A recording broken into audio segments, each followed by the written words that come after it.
വായിക്കാം. ആരോഗ്യമുള്ള ശരീരത്തിന് പോഷകം നിറഞ്ഞ ഭക്ഷണം.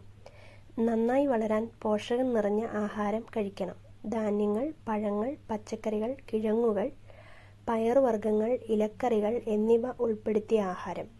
മത്സ്യം, മാംസം, പാൽ, മുട്ട എന്നിവ കഴിക്കുന്നതും ആരോഗ്യത്തിന് നല്ലതാണ്.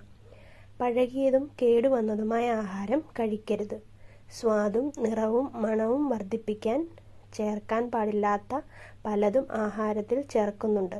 അത്തരം ആഹാരങ്ങൾ ആരോഗ്യത്തിന് നല്ലതല്ല. ഓരോന്നിലും എന്തൊക്കെ എഴുതാം? ധാന്യങ്ങൾ: അരി, ഗോതമ്പ്, റാഗി, ചോളം, തിന. പഴങ്ങൾ: വാഴപ്പഴം, ആപ്പിൾ, ഓറഞ്ച്, മുന്തിരി, പേരയ്ക്ക. പച്ചക്കറികൾ: തക്കാളി, വെണ്ടയ്ക്ക, പാവയ്ക്ക, കോവയ്ക്ക, ക്യാരറ്റ്. ഇലക്കറികൾ: മുരിങ്ങയില, ചീര, പയറില, മത്തയില, തകരയില. കിഴങ്ങുകൾ: ഉരുളക്കിഴങ്ങ്, കപ്പ, ചേന, കാച്ചിൽ, കൂർക്ക, മധുരക്കിഴങ്ങ്. പയറുവർഗ്ഗങ്ങൾ: ചെറുപയർ, കടല, പരിപ്പ്, വൻപയർ. ഇതിൽ ഇനിയും കൂട്ടിച്ചേർക്കാവുന്നതാണ് കേട്ടോ. അരിയുണ്ട: അരി കഴുകി ഉണക്കി ചട്ടിയിൽ വറുത്തു, മിക്സിയിൽ പൊടിച്ചു, തേങ്ങ ചിരകി, ശർക്കര ചുരണ്ടി അരിപ്പൊടിയിൽ ചേർത്തു, കൈകൊണ്ട് കുഴച്ച് ഉരുട്ടിയെടുത്തു. പാത്രത്തിൽ അരിയുണ്ടകൾ നിരത്തി വെച്ചു. അരിയുണ്ടയിലെ ചേരുവകൾ എന്തെല്ലാം? അരി, തേങ്ങ, ശർക്കര. ആവശ്യമായ സ്ഥലത്ത് എഴുതുമല്ലോ. വായിക്കാം, പൂർത്തിയാക്കാം. കലം കഴുകി, വെള്ളമൊഴിച്ചു, അടുപ്പിൽ വെച്ചു, തീ കത്തിച്ചു, വെള്ളം തിളച്ചു, അരിയിട്ടു, അരി വെന്തു, ചോറ് വാർത്തു, കുഞ്ഞുമോൾ വന്നു, പാത്രമെടുത്തു, ചോറ് വിളമ്പി. ബാക്കി എന്തെല്ലാമാണ് നടന്നിരിക്കുന്നത്? എഴുതി നോക്കിയാലോ.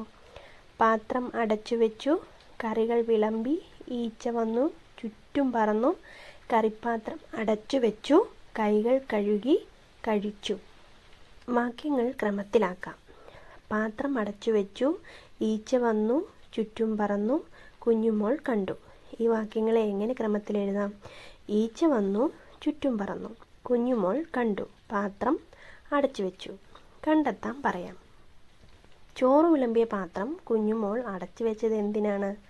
ചോറിൽ ഈച്ച വന്നിരുന്നാൽ ഈച്ചയുടെ കാലിലും മറ്റുമുള്ള അണുക്കൾ ആഹാരത്തിലേക്ക് വരുന്നു. അങ്ങനെ ഈച്ച പലതരം രോഗങ്ങൾ, അസുഖങ്ങൾ നമുക്ക് വരുത്തുന്നു. അത് കുഞ്ഞുമോൾക്കറിയാം. അതിനാലാണ് പാത്രം അടച്ചു വെച്ചത്. ഇനിയൊരു പാട്ടായാലോ. രുചിയുടെ പൊടിപൂരം. അമ്മുവിനിഷ്ടം അച്ചപ്പം, അടയും വടയും കുഴലപ്പം. ഇന്ദുവിനിഷ്ടം ഇടിയപ്പം, ഇഡ്ഡലി, ദോശ, ചപ്പാത്തി. ഉസ്മാനിഷ്ടം ഊത്തപ്പം, ഉമ്മ ചുടുന്നൊരു പാലപ്പം. മധുവിനിഷ്ടം വട്ടേപ്പം, മധുരം കിനിയും നെയ്യപ്പം. പലഹാരങ്ങൾ പലതുണ്ടേ, പല പല രുചിതൻ പൊടിപൂരം.